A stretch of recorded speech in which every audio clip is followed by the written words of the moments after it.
Okay, so let's start with the Time 100, and then we can talk about that other ridiculous gathering that's happening this weekend. She is a survivor of the worst crime someone can commit against a woman. My mom never got justice from her work acquaintance who attempted to take her life. Where was this speech 2 years ago? Grab your friends, wear your florals. She took that time to talk about florals and girlfriends and booze and clothing. How long did she go on for?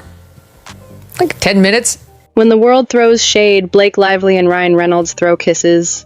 Just days after Blake Lively was dragged for her Time 100 honor, she and Ryan Reynolds showed everyone exactly where their loyalty lies: in each other. Spotted at a Wrexham soccer match in Wales, the couple packed on the PDA like Hollywood royalty who could not care less about the drama. Ryan kissed Blake sweetly on the forehead, while she wrapped her arms around him in a rare public moment of pure love. Another snapshot caught Blake grabbing Ryan's face and planting a big, unapologetic kiss right on his lips. One day earlier, Blake had posted a bright, smiling photo with Ryan on her Instagram stories, proudly standing in front of the Wrexham team logo with the caption, "Let's go boys, at Wrexham AFC."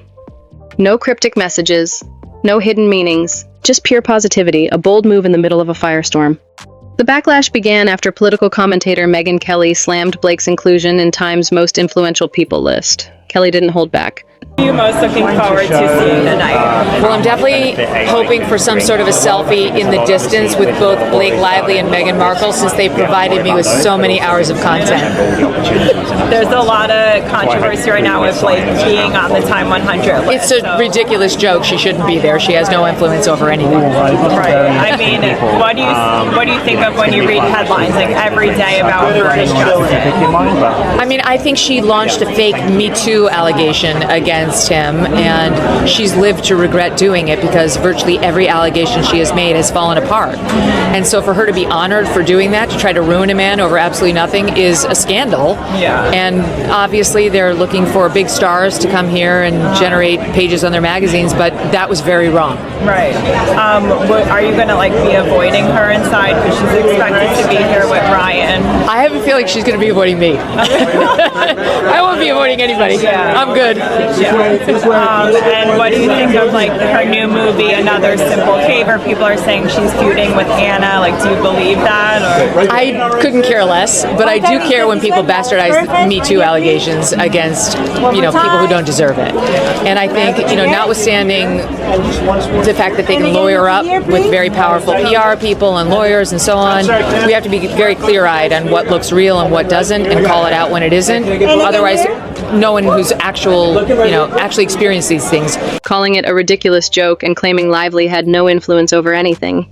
To make matters worse, she accused Blake of launching a fake Me Too allegation against her It Ends With Us co-star and director, Justin Baldoni. But Blake Lively wasn't about to be silenced. During her heartfelt speech at the gala, she opened up about her mother, Willie Elaine McAlpin, sharing the painful story of a violent assault her mother endured. I have so much to say about the last 2 years of my life, but tonight is not the forum. She is a survivor of the worst crime someone can commit against a woman.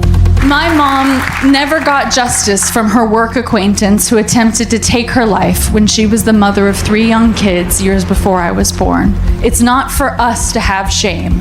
It's for them. Never underestimate a woman's ability to endure pain. Where was this speech 2 years ago? Grab your friends, wear your florals. She took that time to talk about florals and girlfriends and booze and clothing.